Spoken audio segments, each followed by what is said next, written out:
오늘 하나님 말씀은 잠언 17장 3절입니다. 제가 잠언 17장 3절 말씀을 받들어 읽어드리겠습니다.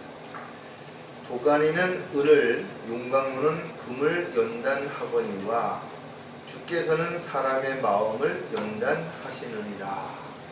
잠깐 말씀을 위해서 기도를 드리겠습니다. 하나님 아버지, 저희들을 사랑하셔서 또 저희들이 주님의 뜻과 계획 가운데서 살아갈 수 있도록, 또 믿음 안에서 살아갈 수 있도록 늘 함께 해주시고, 또 저희들의 필요를 아시고 가장 필요한 때에 가장 좋은 것을 공급해 주시는 주님께 다시 한번 감사를 드립니다. 시간이 흐르고 또 사람들의 생각과 가치관이 달라지고 있지만 저희들은 말씀을 통해서 저희들이 무엇을 하며 어떻게 살아야 할지를 분명하게 알고 하나님의 뜻과 계획 가운데서 주님의 부르심에 합당한 도구로, 일꾼으로 잘 쓰임받다가 주님 부르실 때 잘했다고 칭찬 들을 수 있는 그런 저희들의 여정이 될 수 있도록 주님 함께 해 주시옵소서. 오늘도 말씀을 통해서 저희들이 힘을 얻게 해주시고 또 주님만을 바라보는 가운데 곁길로 가지 아니하고 달려갈 길을 잘 마칠 수 있도록 주님 함께 해 주시옵소서.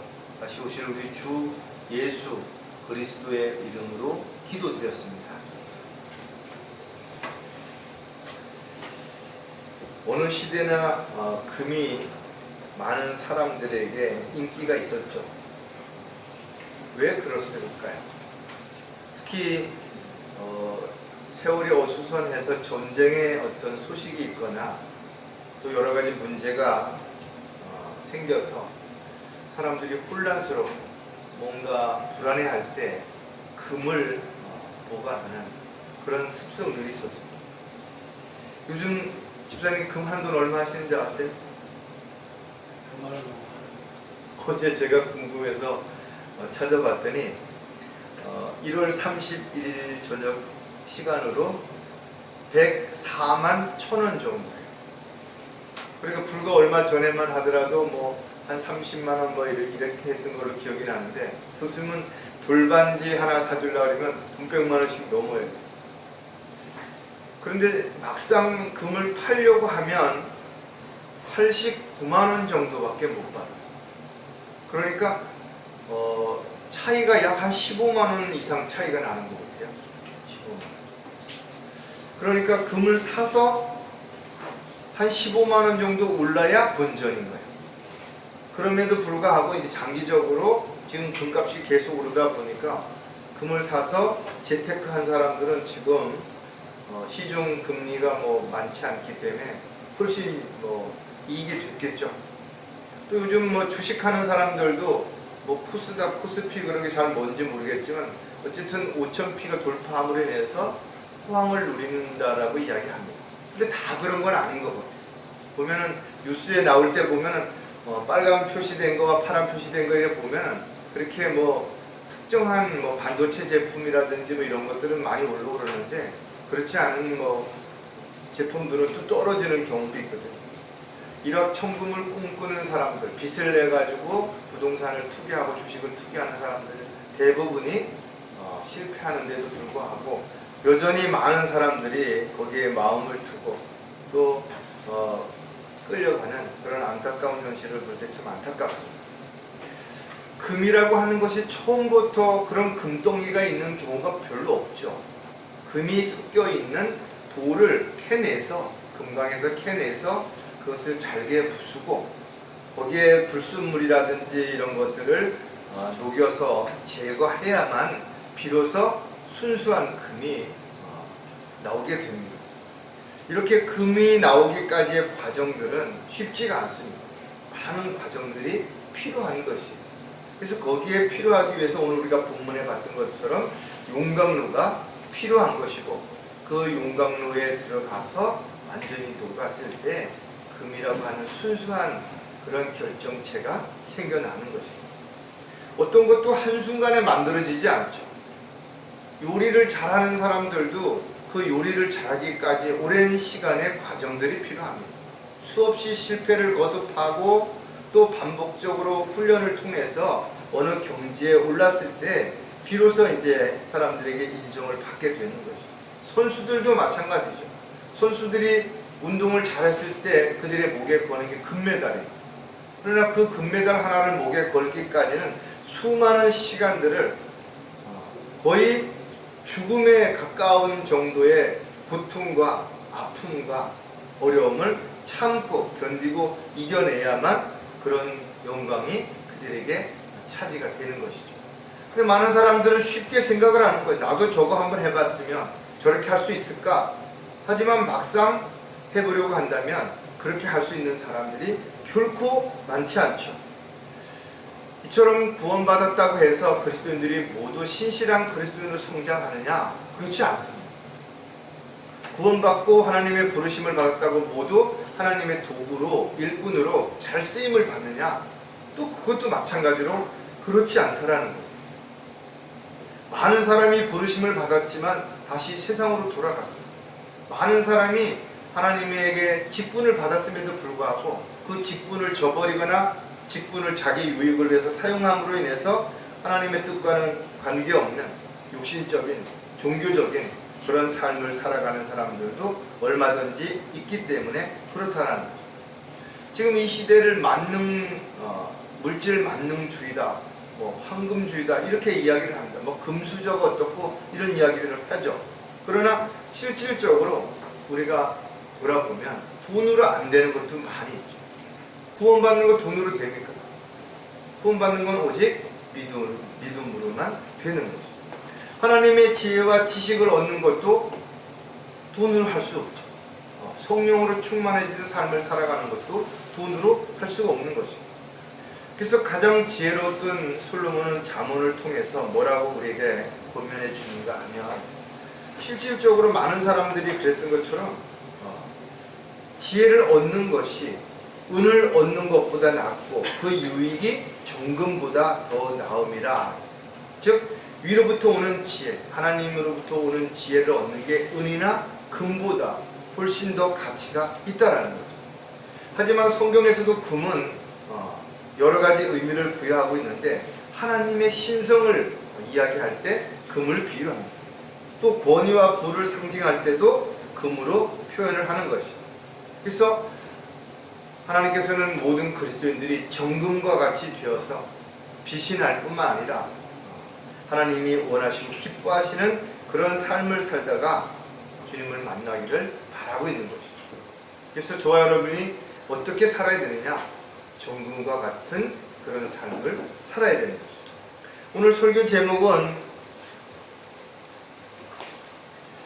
도가니를 통과해야 하는 이유 그랬어요. 도가니라고 하는 것은 흙이나 흑연으로 만든 큰 그릇인데 주로 쇠붙이를 녹여서 뭔가 새로운 것을 만들기 위한 하나의 도구가 되는 것입니다. 용광로도 마찬가지입니다. 이 비유는 그리스도인들도 반드시 성장하기 위해서, 또 하나님의 일꾼으로 쓰임받기 위해서는 이러한 과정을 반드시 거쳐야 된다는 거죠. 그러지 않고 질그릇처럼 그냥 만들었을 때는 쉽게 깨어지고 쉽게 변질될 수 있기 때문에 그렇습니다. 그래서 그리스도인들은 무엇으로 그러면 연단을 받아야 되는가? 성경에서는 바로 하나님의 말씀으로 연단을 받아야 된다는 거예요. 주의 말씀이 임할 때까지 주의 말씀이 그를 연단하였도다. 이렇게 시편 기자가 이야기하고 있죠.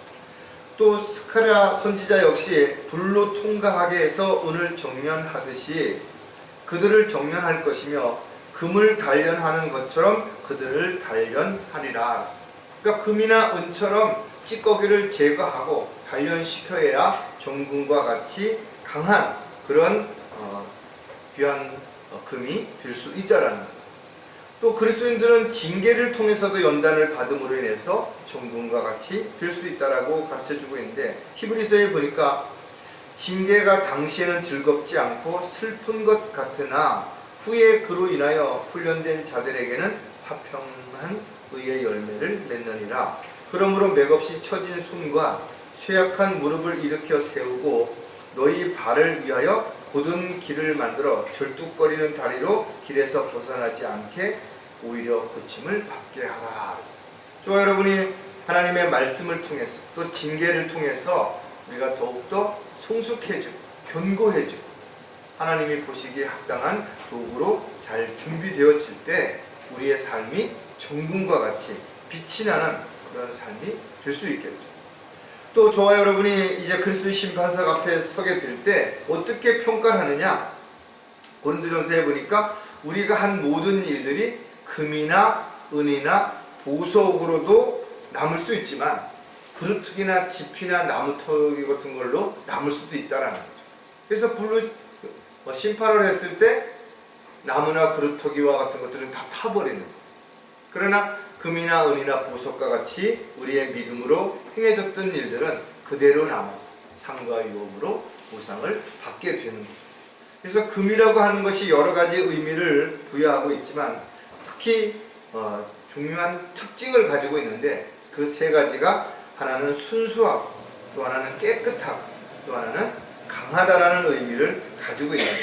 그래서 그리스도인들의 삶이 어떻게 되어야 하는가? 이걸 금과 비교해서 우리가 순수하고 깨끗하고 강해야만 주님이 원하시고 기뻐하시는 그런 삶을 살아가는 또 아름다운 열매를 맺는 저와 여러분이 될 수 있을 것 같아서 이 말씀을 하나씩 살펴보려고 합니다. 자, 반드시 도가니를 통과해야 하는 이유를 이제 하나씩 살펴볼 텐데 그 첫 번째가 순수해지기 위해서라는 거죠. 이 도가니라고 하는 것이 아까 뭔가를 녹이기 위해서 만든 작은 그릇이에요. 그러나 그것을 더 크게 만들면 용광로처럼 되겠죠. 그래서 저와 여러분이 도가니 안에다가 우리가 가지고 있는 모든 것들을 녹여서 불순물을 제거함으로 인해서 순수한 그런 하나님 보시기에 순수한 신앙생활을 하기 위해서는 반드시 제일 첫 번째 우리가 알아야 될 부분이 순수하지 못하면 뭔가 오염되거나 중독되어 있다면 하나님의 도구로 일꾼으로 쓰임 받는데 오히려 뭔가 열심을 내면 낼수록 또 뭔가 하려고 하면 할수록 악취가 날 뿐이고 많은 사람들을 오염시키는 결과를 가져오게 된다는 거죠.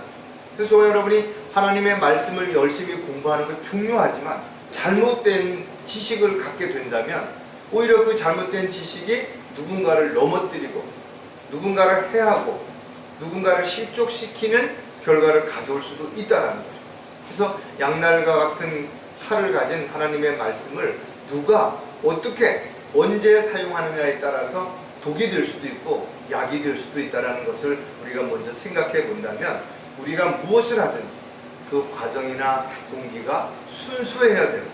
순수하려면 우리가 이미 순수한 마음과 순수한 계획, 순수한 생각들이 우리 안에 있어야만 그것이 된다는 거죠.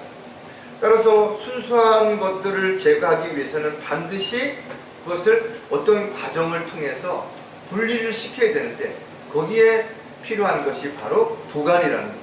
그래서 저와 여러분은 용광로에 집어넣은 모든 쇠붙이들이 1400도가 되게 되면 다 녹아서 물처럼 되죠. 그래서 그 안에 있는 성분들이 다 분리가 됩니다. 그렇게 분리가 된 상태에서 이제 걸러내면 찌꺼기와 순수한 그 부분들이 분리되기 때문에 어떤 경우에도 완전히 녹지 않고 대충 녹인다든지 또는 어떤 흉내를 낸다든지 이랬을 때는 절대로 분리가 되지 않는 거죠. 분리되는 것처럼 보일 뿐인 것이죠. 그래서 열정적인 종교 생활이 겉으로 보기에는 신앙생활을 하는 것처럼 보일 수 있어요. 그러나 완전히 성령 안에서 녹아서 새로운 모습으로 변화되지 않는다면 많은 사람들이 착각할 뿐입니다. 따라서 누군가에게 의해서 또 어떤 상황에 의해서 똑같은 죄된 성품들이 드러나서 반복적으로 그런 죄를 짓게 되는 것이 바로 순수해지지 않았기 때문에 그런 상황이 벌어진다. 물론 순수해졌다 하더라도 오염을 통해서 다시 혼탁해질 수 있고 또다시 어떤 불순물이 끼어들어서 문제가 생길 수 있죠. 아무리 잘 보이는 거울도 닦지 않으면 어느 정도 시간이 지나면 거기에 뭔가 때가 묻어서 잘 안 보이는 이런 것처럼 오염되거나 변질될 수도 있다는 것을 반드시 기억을 해야 됩니다. 자, 그렇다면 순수해지려면 어떻게 해야 될 것인가 몇 가지를 또 우리가 생각해 보면 옛 성품을 알아야 한다는 거죠. 저와 여러분 안에는 옛 성품, 즉 타락한 성품이 지금도 남아있는 것이죠. 누구나 죄 가운데 태어나서 죄를 짓고 살고 있고 그 가운데는 죄된 성품들, 즉 나쁜 습관이나 버릇들이 그 안에 여러 가지 형태로 들어가 있는 것입니다. 오게티라는 말처럼 아무리 좋은 재료를 가지고 잘 만들었다 하더라도 거기에 흠집이 있다든지 어떤 티가 있다면 그 상품의 가치는 아주 형편없이 떨어졌습니다. 그리스도인들이 하나님의 말씀으로 깨끗해졌고 또 성령을 통해서 거듭났다 할지라도 그의 행동이나 말이 세상 사람들이 볼 때 비난을 할 수밖에 없는, 욕을 할 수밖에 없는 그런 모습들이 표현이 된다면 그가 아무리 진리를 말하고 아무리 순수하게 사람들 앞에서 정직한 삶을 살아가는 것처럼 보인다 하더라도 오히려 위선자처럼 보일 수 있고 우리가 하는 그런 모든 말과 행동이 하나님의 영광을 가리는 결과를 가져올 수도 있다는 거죠. 베드로전서 4장 3절을 보면 우리가 음란과 정욕과 술취함과 방탕과 연락과 혐오스러운 우상 숭배를 행하여 이방인들의 뜻을 행하는 것은 지난날의 생활로 충분하도다. 분명히 우리가 지난날에 이런 일들을 행하며 살았다 하더라도 이건 지난 것으로 이제 충분한 끝난 거예요. 더 이상 여기에 미련을 두거나 여기에 마음을 두고 또는 다시 돌아가려고 하는 그런 어떤 집착이 돼서는 안 된다라는 거죠. 하지만 우리 안에 이와 같은 것들이 있었는데 이것이 우리가 예수 그리스도를 믿고 구원받았다고 해서 하루아침에 다 없어지느냐? 그렇지 않은 것이. 그러니까 이것을 분명하게 알고 있어야 된다는 거죠. 우리가 성화되고 우리가 어제보다는 오늘이 조금 더 성숙해졌고 하나님 앞에서 내 뜻과 내 계획보다는 하나님의 뜻과 계획대로 살려고 한다고 하더라도 여전히 우리 안에 찌꺼기들이 아직까지도 남아있다라는 거예요. 하지만 우리가 시련이 닥친다든지 문제가 생긴다든지 어려움이 우리에게 왔을 때 우리 안에 이렇게 깊숙이 감춰졌던 이런 옛성품 이런 것들을 더 걸러낼 수 있는 좋은 계기가 되는 거예요. 왜? 이것이 바깥으로 표출되기 때문에.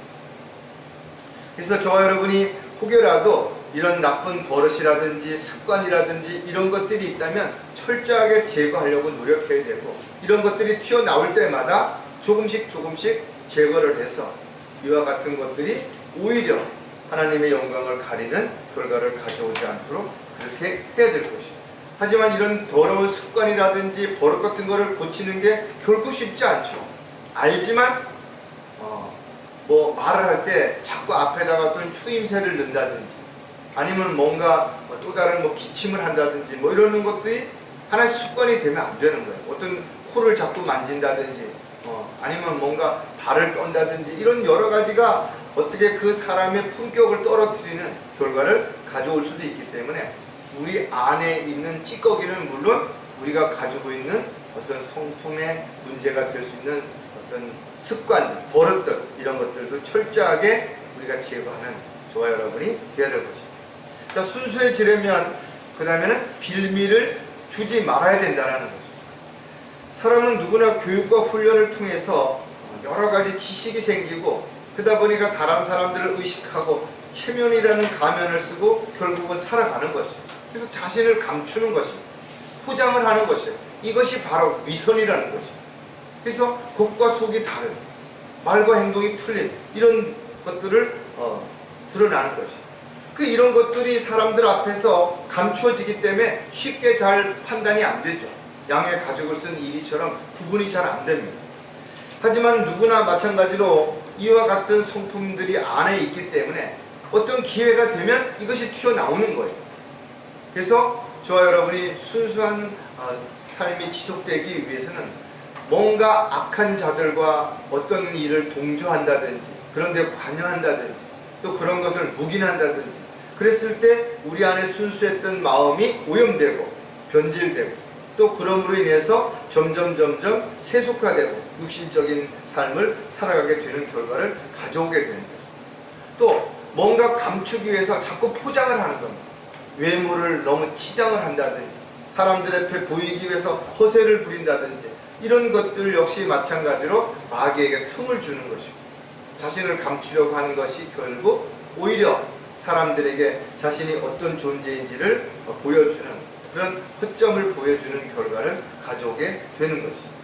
따라서 저와 여러분이 한순간도 믿음의 대열에서 이탈하지 않도록 마귀에게 빌미를 주지 말아야 될 뿐만 아니라 죄를 지을 수 있는 상황이라면 또 그런 곳이라면 그런 사람들이라면 그들과의 관계를 절제하고 또 멀리함으로 인해서 오염되는 일이 일어나지 않도록 그렇게 해야 될 것입니다.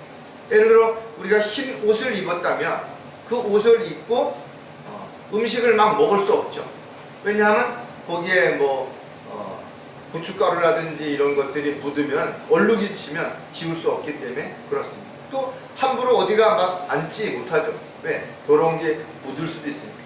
이처럼 우리가 항상 뭔가 죄를 짓거나 또는 죄를 지을 수 있는 상황에 노출되지 않도록 빌미를 주지 않도록, 즉 누군가와를 타협할 수 있거나 또는 누군가를 동조하거나 이런 빌미를 주지 않도록 철저하게 구별되고 분리된 삶이 반드시 필요하다.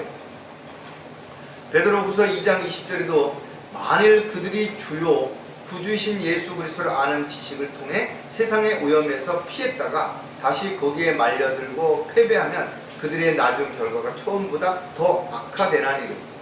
오히려 많은 사람들이 그랬죠. 뭔가 진리를 알았다고 바른 성경을 알았다고 이야기하고 사람들 앞에서 간증하고 그랬던 사람들이 어느 날 실족하고 나서는 오히려 열심히 신앙생활 하는 사람들을 꼬드겨서 실족하게 만들고 혼란스럽게 만들고 스스로 포기하게 만들고 이런 일들도 얼마든지 일어날 수 있다. 마지막 때에도 마찬가지겠죠. 믿음을 저버린 자들이 마귀의 교리를 따르게 되고 또 자신들이 따르는 그 교리를 사람들을 세속화시키고 또는 세뇌시켜서 끌고 가려고 하는 그런 일들이 얼마든지 일어날 수 있을 것이다. 우리의 마음을 살피시는 주님께서는 우리의 생각과 계획을 다 알고 계시죠. 우리가 무엇을 판단하고 어떻게 결정을 지을지 주님 다 알고 계시는 것이죠. 그래서 우리는 무엇을 하기 전에 반드시 주님 앞에 물어보는 것입니다. 이것을 내가 해야 되는지 하지 말아야 되는지, 가야 되는지 가지 말아야 되는지, 누구를 만나야 되는지 만나야지 말아야 되는지를 반드시 물어보고 뭔가 빌미가 될 수 있는 죄를 진다든지 또는 뭔가 하나님의 뜻과 계획에서 벗어날 수 있는 또 하나님의 길에서 이탈하는 빌미가 될 수 있는 그런 것들은 철저하게 우리가 조심을 해야 될 것입니다. 또 자신에게 어떤 문제가 생기거나 오염이 되거나 변질되는 기미가 보인다면 즉시 말씀의 물로 씻어내고 또 하나님의 뜻과 계획 가운데서 자신을 온전하게 다시 점검받는 그런 일들이 지속된다면 마지막 때를 살아가고 있는 저희들 끝까지 믿음을 잘 지키고 달려갈 길을 분명히 잘 달려갈 수 있게 될 것입니다. 자, 순수해지려면 계속해서 점검해야 된다. 소방과 관련된 그런 부분들도 보면 주기적으로 와서 점검을 하죠. 기계들도 보면 주기적으로 점검을 합니다. 아파트 엘리베이터 계속해서 주기적으로 점검을. 왜요? 언제 어떤 상황이 벌어질지 모르는 거예요. 뭔가 볼트가 풀렸다든지 아니면 그 모터에 문제가 생겼다든지 아니면 그 이끌어가는 줄이 끊어졌다든지 이런 것들을 끊임없이 살펴보지 않으면 한순간에 안전사고가 일어나기 때문에 그렇습니다. 저와 여러분의 삶도 마찬가지예요. 어제까지 아무 문제가 없었다고 해서 오늘도 내일도 문제가 없을 거라고 착각해서는 안 된다. 아무 문제 없이 지금까지 잘 살아왔는데 갑작스럽게 어떤 질병에 걸릴 수도 있고 늘 해오던 그런 운전인데 갑작스레 사고가 날 수도 있죠. 질병에 걸릴 수도 있고 문제가 얼마든지 생길 수 있기 때문에 그렇습니다. 모든 걸 우리가 다 막을 수 없고 다 대비할 수는 없겠죠. 그러나 우리가 준비한다면 대비한다면 우리가 거기에 대해서 미리 생각하고 있다면 훨씬 많은 부분들은 분명히 제거하고 막을 수 있을 것입니다. 따라서 저와 여러분이 순수한 삶을 살아가는 그리스도인의 신앙생활이 되기 위해서는 끊임없이 자신을 점검해보고 자신의 믿음이 굳건하게 서 있는지 말씀 위에 잘 뿌리를 내리고 있는지 또 말씀에 따라서 순종하고 살아가는지를 끊임없이 살펴볼 때 우리가 우리의 믿음이 순수하게 하나님이 원하시고 기뻐하시는 삶을 살아갈 수 있게 될 것입니다. 디도서 3장 3절에 보면 우리도 한때는 어리석고 복종치 아니하며 미혹당하고 여러가지 욕심과 쾌락에 종노릇하며 악과 시기 속에서 살고 가증스러우며 서로 증오하는 자였으나 예수 그리스도를 믿음으로 인해서 우리가 깨끗해지고 순수하게 분리가 됐어요. 하지만 우리가 여전히 또 어리석어진다면, 또 하나님의 말씀에 복종하지 않는다면 결국은 우리가 세상의 유혹에 넘어가고 마귀의 미혹에 넘어갈 수밖에 없다는 거예요. 그런 요소가 바로 욕심과 쾌락, 이런 것들이 우리 안에 아직도 남아있는 거예요. 그래서 틈만 나면 이런 것들이 자꾸 내 마음을 혼란스럽게 하고 갈등을 주고 방황하게 그렇게 만드는 것이. 그래서 결국은 하나님 앞에서, 사람들 앞에서 자신을 속이는 것입니다. 안 그런 척, 또 자신은 잘하는 것처럼. 그게 바로 하나님 보시기에 우리의 마음과 생각을 다 아시기에 가증스럽고 뻔뻔해 보일 수밖에 없는 그런 종교인들의 삶을 하나님 다 아시는데도 자신들만 모르는 거예요. 왜? 손바닥으로 하늘을 가리고 아무도 안 본다고 착각하기 때문에 그렇다는 거예요. 따라서 저와 여러분은 매일매일 똑같이 할 수는 없지만 끊임없이 관심을 가지고 점검하고 또 확인해 볼 필요가 있다는 거죠. 왜냐하면 한순간에 어떤 사람이 신축하는 것처럼 보여지지만 사실은 그가 오래전부터 조금씩 뭔가 현실에서 규제권에서 이탈한다든지 믿음의 대열에서 이탈한다든지 그런 게 있었기 때문에 어느 날 순식간에 이탈을 하게 되는 것이죠. 우리가 가지고 있는 고집이라든지 또는 우리가 세상에 대한 어떤 잘못된 인식이라든지 가치관이라든지 이런 것들을 고집하게 되고 이런 것들을 추구하게 된다면 우리는 어느 순간인가 마귀가 쳐놓은 덫에, 세상이 쳐놓은 올무에 걸릴 수밖에 없게 된다는 거예요. 그래서 사도 바울이 고백했던 것처럼 우리가 과거에 어떤 삶을 살아왔는지를 알고 있다면 우리 안에 내재 있는 이런 찌꺼기들이 언제든지 우리의 순수한 마음과 생각을 오염시키고 변질시킬 수 있다는 것을 우리가 염두에 두고 늘 옛성품으로부터 우리의 삶이 변질되지 않도록, 또 어떤 문제가 생기지 않도록 끊임없이 자신을 돌아보고 또 생각해보고 하나님의 뜻과 계획 안에서 점검할 때 우리가 순수한 그런 마음과 생각, 또 순수한 신앙생활을 지속할 수 있게 될 것입니다. 자, 반드시 도가니를 통과해야 하는 두 번째 이유가 뭔가 하면 깨끗해지기 위해서라는 겁니다. 순수하게 되기 위해서는 용광로에 들어가서 완전히 녹아서 불순물과 분리되기 위한 이런 과정들이 필요했다면 이제는 깨끗해지기 위해서는 끊임없이 뭔가 또 해야 할 일들이 반드시 있다라는 거죠. 사람들은 뭔가 고장이 난 것을 한번 대충 고쳐갖고 써보려고 안 되죠. 철저하게 그 원인과 그 내용을 분석하지 않으면 안 되는 것입니다. 깨진 유리 그릇을 어떤 접착제를 붙여가지고 일시적으로 쓸 수 있겠죠. 그러나 그것을 지속적으로 그것이 불가능해진다라는 겁니다. 따라서 저와 여러분이 가지고 있는 옛성품들은 하나님의 뜻과 계획과 하나님의 일에 적합하지 않은 것입니다. 그래서 우리가 예수 그리스도를 통해서 새롭게 거듭나 새로운 피조물이 되어야만 하나님의 일을 하는데 적합한 도구가 될 수 있는 것입니다. 그래서 고린도후서 5장 17절에 보면 그러므로 누구든지 그리스도 안에 있으면 새로운 피조물이라 옛 것들은 지나갔으니 보라 모든 것이 새롭게 되었도다. 우리가 그리스도 안에 있다면, 성령 안에서 성령님의 인도하심과 돌보심 가운데 살아가고 있다면 우리는 새로운 피조물로서 하나님의 성품을 가지고 하나님이 원하시고 기뻐하시는 올바른 신앙생활이 유지될 수 있지만, 그러나 우리가 그리스도를 떠나게 된다, 그리스도 밖으로 나가게 된다, 예수 안에서 바깥으로 나오게 된다면 결국은 우리는 또다시 세상에 타협하고 세상에 있는 것들을 흉내내고 세상에 있는 것들을 사랑하는 어리석은 삶을 살아갈 수밖에 없다는 거죠. 저와 여러분이 하나님의 자녀가 되었고 새로운 삶을 시작했다면 예수님께서 말씀하신 것처럼 새술은 새 부대에 담아야 된다고 말씀하신 것처럼 우리 안에도 새로운 말씀, 새로운 가치관, 새로운 어떤 소망, 새로운 어떤 믿음, 이런 것들을 통해서 우리가 늘 오염되지 않도록 깨끗한 삶이, 분리되고 구별된 삶이 반드시 이루어져야 될 것입니다.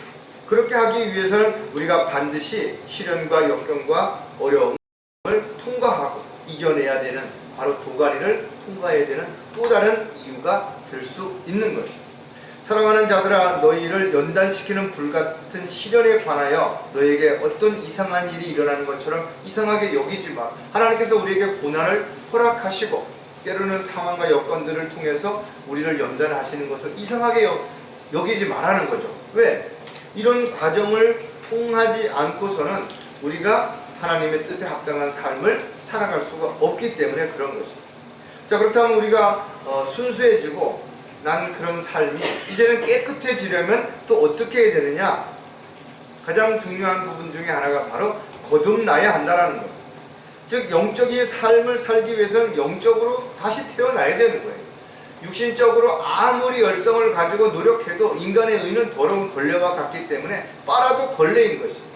인간의 의로는 의롭 삶을 살아갈 수가 없는 것입니다. 그래서 반드시 영적인 삶을 살기 위해서 거듭나야 되는데, 거듭나지 않았다면 그가 어떤 삶을 살고 있든 간에 하나님과는 무관한 종교인의 삶을 살아갈 수밖에 없는 것입니다. 물론 거듭났다고 해서 누구나 영적인 삶을 사는 것은 아니죠. 거듭난 이후에도 얼마든지 세상으로 돌아가기도 하고 하나님의 뜻과는 전혀 상관없는 육신적인 삶을 살아갈 수도 있고, 또 자기가 원하는, 자기가 하고 싶은 삶을 추구하기 때문에 성령님의 인도하심과 성령님의 돌보심 가운데 살지 못하는 그런 사람들도 얼마든지 있죠. 우리가 주님을 따르고 성령님의 인도하심 가운데 살아가려면 가장 먼저 우리는 자신을 부인해야 되고 또 십자가를 져야 되는데, 많은 사람들이 그와 같은 사실을 잊거나 또는 외면하고 살아가기 때문에 깨끗하게 거듭난 이후에 영적인 삶을 살아가지 못하게 됩니다. 로마서 8장 9절에도 보면, 그러나 하나님의 영이 너희 안에 거하시면 너희가 육신 안에 있지 아니하고 성령 안에 있나니 이제 누구든지 그리스도의 영이 없으면 그의 사람이 아니니라. 최소한도 사도 바울이 말했던 것처럼 하나님의 영이 내 안에 있고 또 내 육신적인 그런 안 좋은 어떤 상황이 둘이 육신적인 삶이 부딪히게 된다면 갈등을 하겠죠. 방황하겠죠. 그런데 많은 사람들이 교회를 다니면서도 죄를 짓고 하나님의 뜻과 상관없는 일을 하면서도 전혀 갈등을 느끼지 않는 이유는 그들이 그 안에 하나님의 영이 없다라는 증거라는 거죠. 왜? 하나님의 영이 있으면 괴롭죠. 그리고 자신들이 하는 일이 합당하지 않다는 성령께서 일깨워 주시기 때문에 불안하고 두려울 수밖에 없는 것입니다. 근데 그러지 않는 이유는 그들이 거듭난 적이 없이 거듭난 사람들처럼 흉내를 내고 있는 종교인들이기 때문에 그렇다라는 거죠. 또 그런 사람들은 육신적인 삶을 살기 위해서는 오히려 성령께서 뭔가를 요구하셔도 그것을 거역해버리는 거죠. 또 성령의 음성을 들으려고 하지 않는 거죠. 그래서 그리스도인들이 거듭난 후에도 늘 주님이 원하시고 깨끗한 영적인 삶을 살기 위해서는 반드시 영이 깨어 있어야 됩니다. 또 영적으로 성령 충만한 삶을 살아갈 때 마귀의 미혹을 뿌리칠 수 있고 세상의 유혹을 뿌리칠 수 있게 되는 것이. 따라서 저와 여러분이 이와 같은 것들은 달려갈 길을 맞추는 순간까지 절대로 포기해서는 안 되는 것이고, 우리가 어느 순간에 영적인 삶이 육신적인 삶으로 바뀌는 그런 안타까운 일이 일어나지 않도록 늘 자신의 삶을 깨끗하게 유지하는 그런 삶이 되어야 될 것입니다. 자, 깨끗해지려면 또 한 가지가 뭔가 하면 매일 죽어야 한다는 거죠. 육신적인 삶과 영적인 삶은 대조가 됩니다. 육신적인 삶은 육신에 필요한 것들을 먼저 생각하지만 영적인 삶은 영적인 것들을 먼저 생각하는 거죠. 그래서 우리가 하나님이 원하시는 일보다 내가 원하는 일을 하고 있다면 육신적인 삶을 살아가는 것입니다. 또 하나님이 기뻐하시는 일보다 내가 기뻐하는 일을 하고 있다면 여전히 세상적인 삶을 살아가는 것이라는 것을 우리가 알 수 있죠. 또 내가 가지고 있는 지식이나 경험이 앞서고 있다면 하나님의 말씀을 따르지 않는 육신적인 삶을 살아가는 결과를 가져오는 거죠. 따라서 저와 여러분이 구원받고 거듭난 하나님의 자녀라면 영적인 깨끗한 삶을 살아가기 위해서는 매일 자신을 사도 바울의 고백처럼 죽은 것으로 그렇게 여겨야 되는 거죠. 왜? 육신의 정욕을 십자가에 못 박지 아니하면 우리가 살아서 하나님의 뜻과 계획을 거역하게 되고 하나님의 뜻과 계획에서 벗어나서 자신이 원하는 삶을 살아가려고 하기 때문에 그렇다라는 거예요. 고린도전서 15장 31절에 보면 내가 그리스도 예수 우리 주 안에서 지니고 있는 너희의 자랑으로서 단언하노니 나는 매일 죽노라. 육신적으로 매일 뭘 죽는 게 아니라 영적인 면에서 봤을 때 육신을 죽은 것으로 여기고 죄에 대해서 세상에 대해서 죽은 것으로 여길 때 비로소 영 안에서 살아 역사하는 놀라운 결과를 가져오기 때문에 그렇다라는 거예요. 성경은 우리가 더 이상 자신을 위해서 살지 말고 주를 위해서 살아야 한다라고 우리에게 분명히 이야기하죠. 그래서 무엇을 먹든지 마시든지 살든지 죽든지 주를 위해서 더 이상 이제 자신을 위해서가 아니라 주를 위해서 살아가는 그런 삶을 살아가기 위해서는 매일 자신은 죽노라고 사도 바울처럼 고백해야만 우리가 영적으로 깨끗한 삶을 살아갈 수 있게 되는 그런 저와 여러분이 될 수 있다는 거죠. 따라서 주 안에서 새롭게 된 그리스도인들은 욕심을 버리고 그 다음에 세상과 세상에 있는 것들을 사랑하지 않을 뿐만 아니라 매일 스스로를 죽는다라고 고백하면서 주 안에서 영적인 삶을 살아가려고 하는 그런 저와 여러분이 반드시 되어야 할 것입니다. 자, 깨끗해지려면 또 한 가지 시험을 통과해야 한다는 거죠. 신입사원들은 연수 교육을 받으면서 또 운동선수들은 현지에서 어떤 훈련을 하면서 나름대로 군인들은 부대에서 또 훈련을 받으면서 아주 힘들 때 지옥 훈련과 같다, 지옥과 같다 이런 표현들을 씁니다. 하지만 그들이 사실 지옥이 어떤 곳인지를 모르기 때문에 그렇게 표현하는 것이죠. 지옥은 우리가 상상하는 것보다 세상 사람들이 알고 있는 그 어떤 것보다도 훨씬 고통스러운 곳이고 또 한번 들어가면 절대로 나올 수 없는 곳이기 때문에 누구도 그곳에 가서는 안 되는 것입니다. 따라서 이와 같은 지옥의 실체를 아는 사람들만이 지옥의 사람들이 가지 않도록 복음을 전할 수 있는 것이고 복음을 전하면서 많은 어려움과 문제가 있다 하더라도 그것을 감수하고 오히려 하나님을 기쁘시게 해드리기 위해서 자신을 부인하는 그런 도구로 일꾼으로 쓰임을 받을 수 있게 되는 것입니다. 물론 세상에서도 혹독한 시련과 역경과 훈련을 견디지 않으면 최고가 될 수가 없죠. 훌륭한 선수도 될 수 없고 훌륭한 군인이 될 수도 없습니다. 마찬가지로 그리스도인들이 그리스도의 군사로서 영적 전쟁에서 승리하기 위해서는 반드시 이러한 과정들을 통과해서 단단한 그 다음에 성장한 또 성숙한 그런 그리스도인들이 되어야만 비로소 주님이 원하시고 기뻐하시는 삶을 살아갈 수 있어요. 아브라함, 모세 모두 하나님에게 귀하게 쓰임받았던 사람들은 이러한 시험들을 다 이겨내고 견뎌내고 그랬기 때문에 하나님의 도구로 쓰임을 받았던 것을 우리가 알 수가 있죠. 시편 66편 10절에도 보면 오 하나님이여 주께서 우리를 시험하셨고 주께서 은을 연단하신 같이 우리를 연단하셨나이다. 하나님께서 쓰시고자 하는 사람들은 다양한 방법으로 다듬으시고 또 연단하시고 또 새롭게 준비시키셔서 하나님의 일을 맡기신다라는 것입니다. 따라서 저와 여러분이 마지막 때에 부름을 받았다면 그 부름에 합당한 도구로 쓰임 받을 수 있도록 하나님께서는 여러 가지 환경과 사람과 또는 여러 입정을 통해서 우리를 지금까지 훈련을 시키시고 또 성장시키시고 견고하게 그렇게 만들고 계신다는 것. 따라서 고난을 이겨내지 못하면 훌륭한 군사가 될 수 없는 것처럼 전쟁에 나가서 싸울 수 없는 것처럼 저와 여러분도 마찬가지로 하나님의 허락하신 시험과 이런 여러 가지 어려움을 극복해내고 이겨낸다면 우리도 주님에게 귀하게 쓰임받을 수 있겠죠. 그래서 사도 바울은 디모데에게 고난을 피하지 말고 고난을 견뎌내라는 거죠. 시험을 통과하라는 겁니다. 반드시 통과해야만 우리가 인정받을 수 있어요. 그래서 도자기 같은 것들도 잘 구워낸 다음에는 마지막에 검수를 하죠. 전문가가 와서 쭉 검수를 합니다. 그래서 찌그러진 거, 깨진 거, 그 다음에 어디 흠집이 있는 거, 이런 거 다 골라내는 것이. 마찬가지로 하나님께서 쓰시고자 할 때도 우리에게 다양한 시험을 통해서 우리를 통과시킬 때는 그 일에 합당하게 만들어 주시는, 즉 하나님 보시기에 깨끗하게 순수하게 하나님의 도구로 쓰임받을 수 있는 마음과 준비가 되어 있는 사람들을 하나님이 쓰신다는 것. 자, 따라서 저와 여러분이 오염되지 않도록 늘 자신을 돌아보고 점검할 필요가 있을 것입니다. 자, 마지막으로 정금과 같은 그리스도인들이 되려면 우리가 반드시 도가니를 통과해야 하는 이유를 하나 더 우리가 생각해 볼 텐데, 그것이 뭔가 하면 강력해지기 위해서라는 거죠. 순수해지고 깨끗해지는 거 중요하고, 또 그러기 위해서 얼마나 힘들고 어려운지를 우리가 알았다 이거죠. 그러나 금이 가지고 있는 또 하나의 특징은 바로 강하다라는 겁니다. 그래서 이 강한 금을 만들기 위해서는 여러 가지 이 과정들이 아주 혹독한 거예요.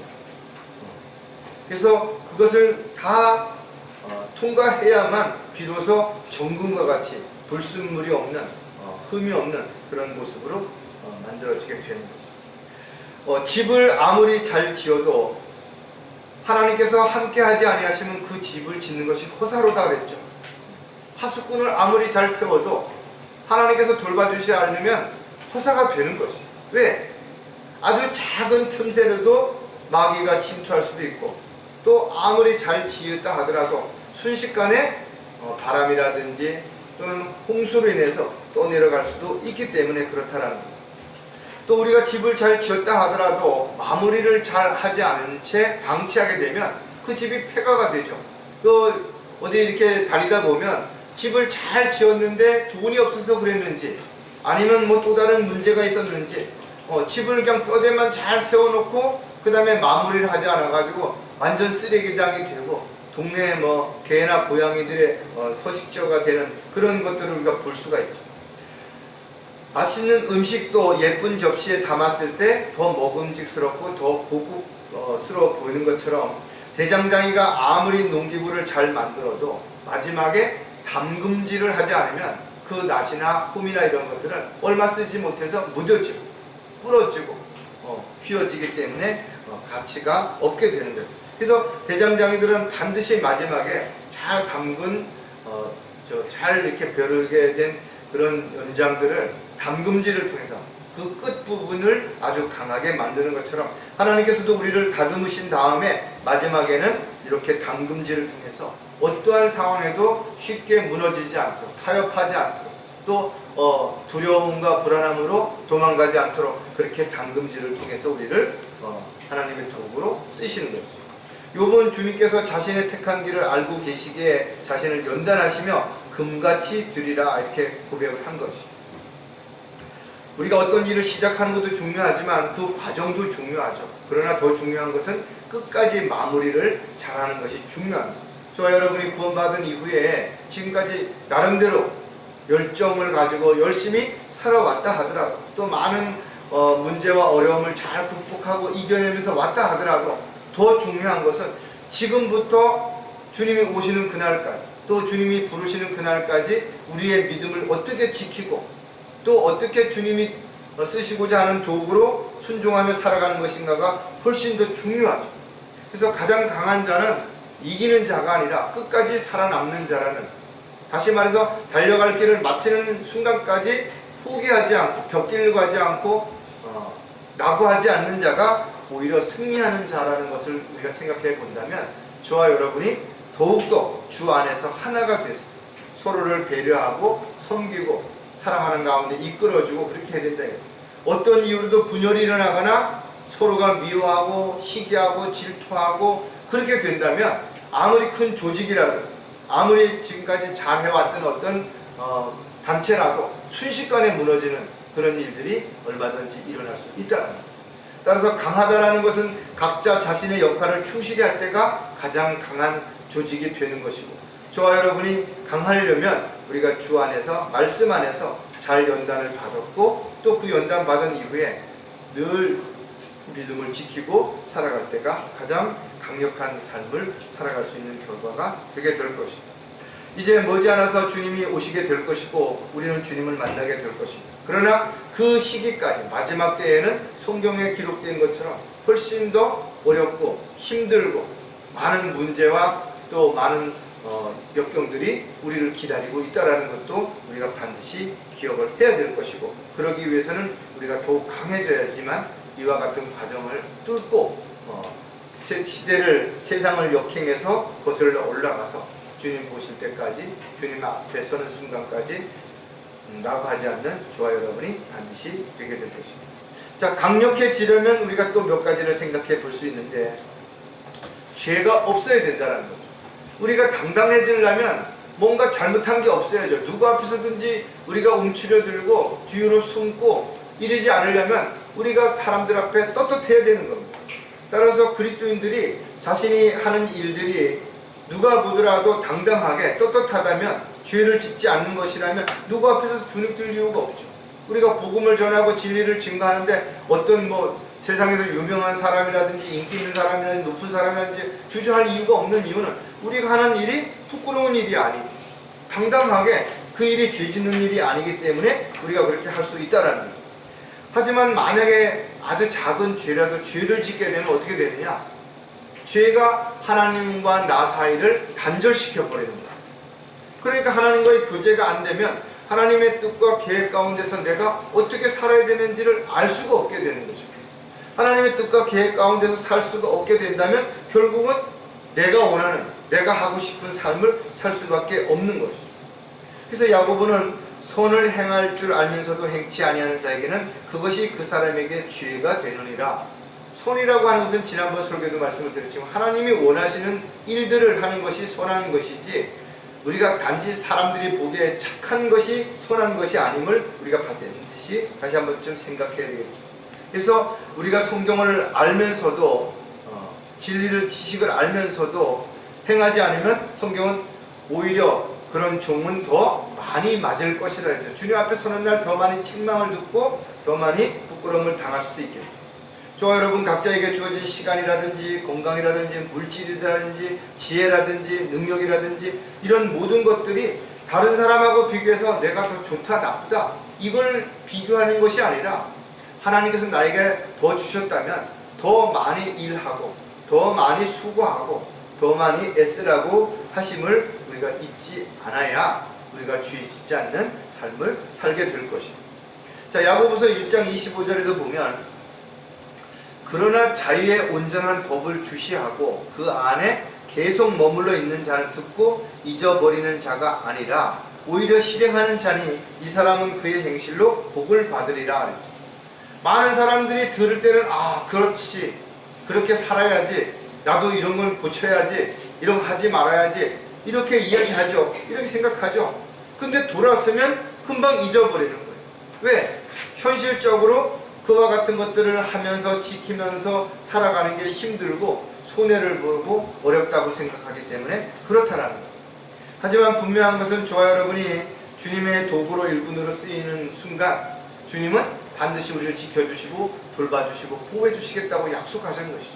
따라서 저와 여러분이 죄를 짓지 않는다면 언제 어디서 누구 앞에서든지 강력하게 그리스도의 군사로서, 하나님의 일꾼으로서, 종으로서 할 말을 할 수 있는 삶을 살아갈 수 있게 된다 이거죠. 자, 강력해지려면 또 한 가지 버려야 한다라는 거예요. 사실은 버리는 게 얻는 것보다 더 어렵다고 말하는 사람들도 있어요.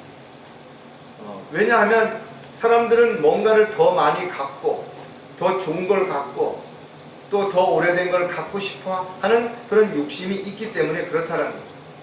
집을 아무리 청소를 잘해도 쓰레기를 버리지 않으면 그냥 악취가 또 지저분한 것은 마찬가지일 것입니다. 따라서 저와 여러분이 제일 중요한 것은 먼저 불필요한 것들, 뭔가 악취가 나고 뭔가 살아가는데 걸림이 되고 뭔가 내가 해야 할 일을 알면서도 그 일에 방해되는 것들은 반드시 먼저 버리는 것이 순서가 되어야 됩니다. 내가 버리지 않는 한 새로운 걸 얻을 수가 없어요.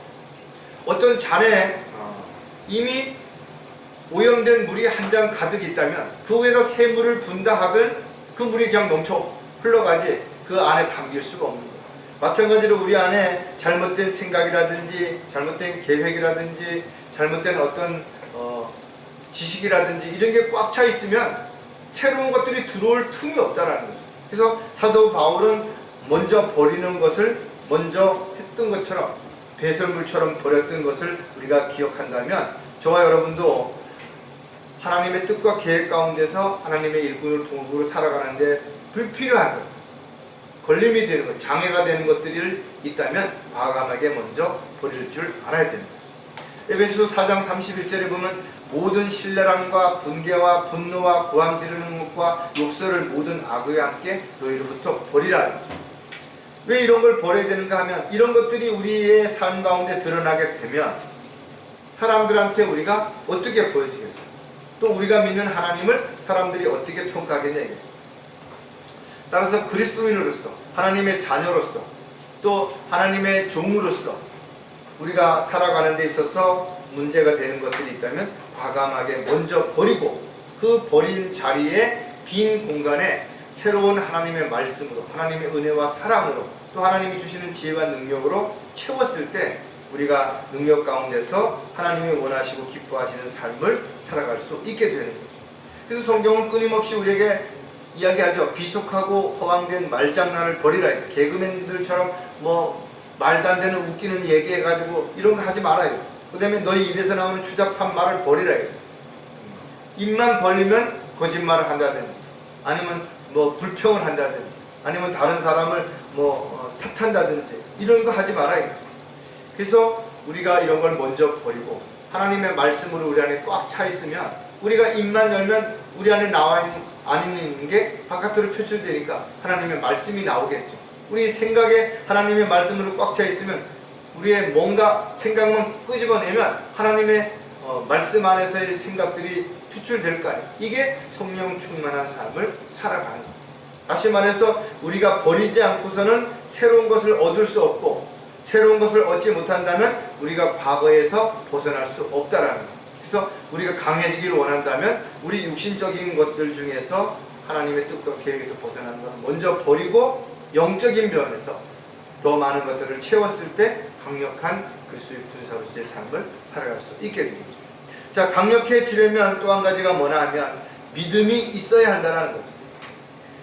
많은 사람들이 잘 달리다가 결승전을 앞두고 그 다음에 안이해지거나 너무 방심하거나 그래서 넘어지거나 쓰러지거나 주저앉는 경우가 있죠. 결국은 실패한 것입니다. 우리가 그리스도인들의 삶이 아무리 잘 달리다가도 마지막 결승전 앞에서 주님 오시기 직전에 실족하거나 파산하거나 격길로 간다면 실패하는 삶이 되는 것이에요. 따라서 저와 여러분은 언제든지 넘어지지 않기 위해서는 방심하거나 한눈을 팔아서는 안 되겠죠. 또 더 중요한 것은 우리가 하나님의 약속을 끝까지 붙잡고 조금도 흔들리지 않고 우리가 확신 가운데서 그렇게 살아가야 되는 것이죠.